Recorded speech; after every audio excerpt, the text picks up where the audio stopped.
CD Projekt Red announced that Cyberpunk 2077 will receive a free DLC edition in early 2021. Now, we did speak a little bit about this yesterday about the website that was teased by CD Projekt Red for the upcoming release of Cyberpunk 2077 free DLC. But in today's video, I want to go over the 3 things that I feel that a free DLC needs to be addressed right off the bat, not including the bugs and fixes that need to be addressed first.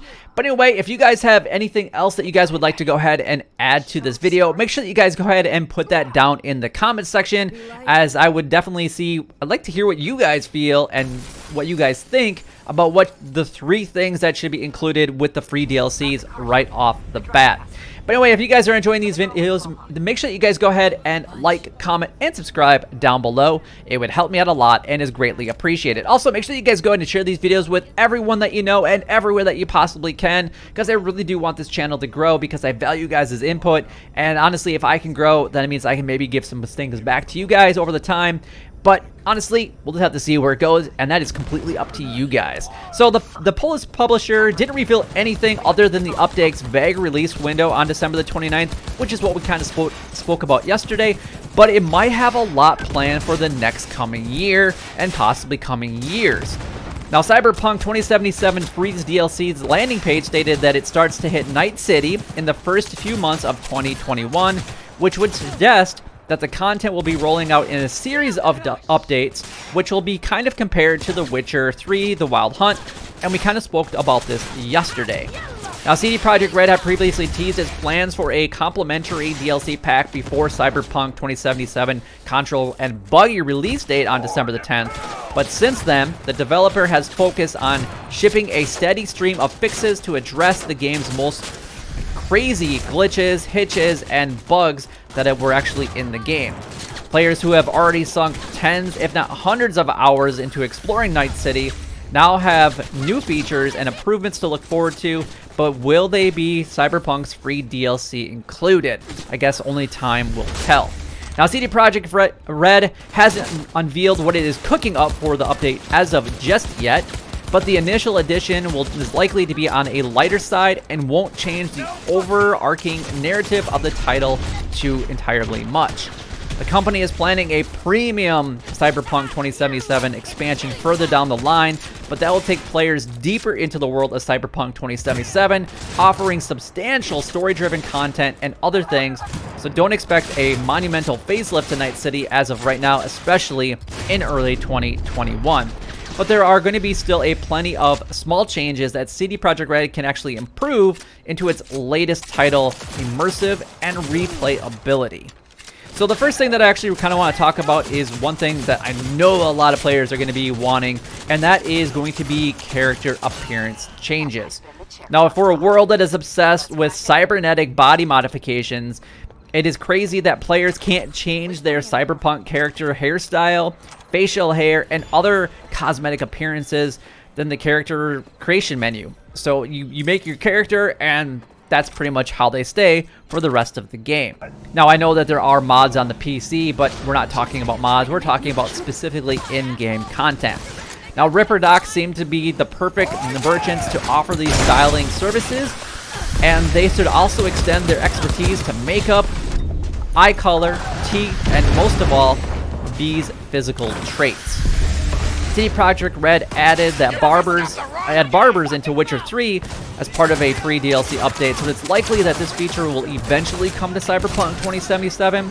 But if players can, if they can embed a mantis blade into V's arm, they should be able to change the in-game appearance whenever they desire. Now, moving on to the second thing that I think that they should bring into the free DLC, at least in early 2021, is going to be vehicle customization.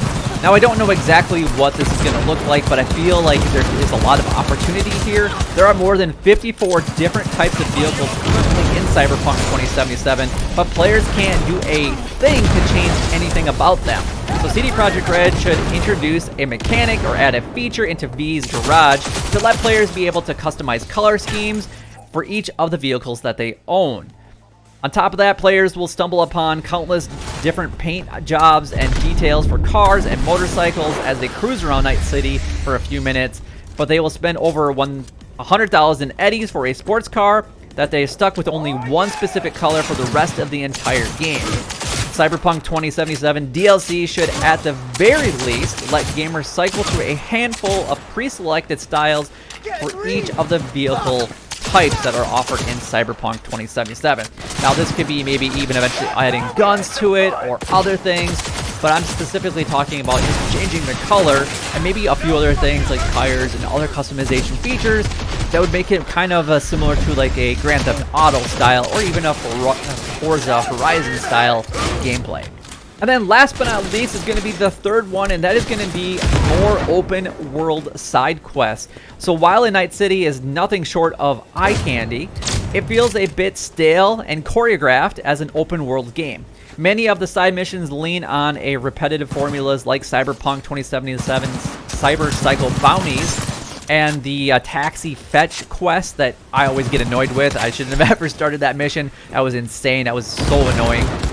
Because every time I get into a specific area of the map, I get called by him, and it is constant, and it literally drives me nuts every single time that I get that call. But these come with a unique interactions, but once gamers have completed one, the next 20 are virtually the same. CD Projekt Red could stand to sprinkle in a handful of one-off NPC interactions that would make thousands of Night City residents feel a lot less like zombies. These can be as simple as breaking up a funny argument between a shop clerk and a customer, maybe helping out an old man cross a highway for a small reward, or helping a child that's stuck in a pile of debris.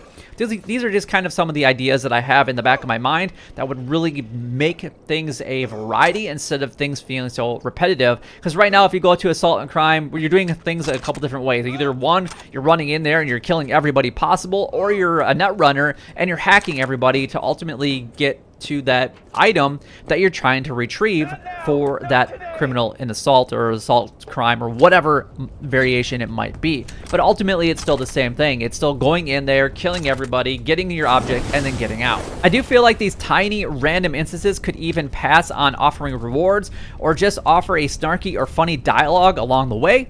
Things like this would really spice up the gameplay in Cyberpunk 2077, and I really feel like it wouldn't even be that hard to actually implement it in a fun and engaging way, especially trying to make the game more replayable.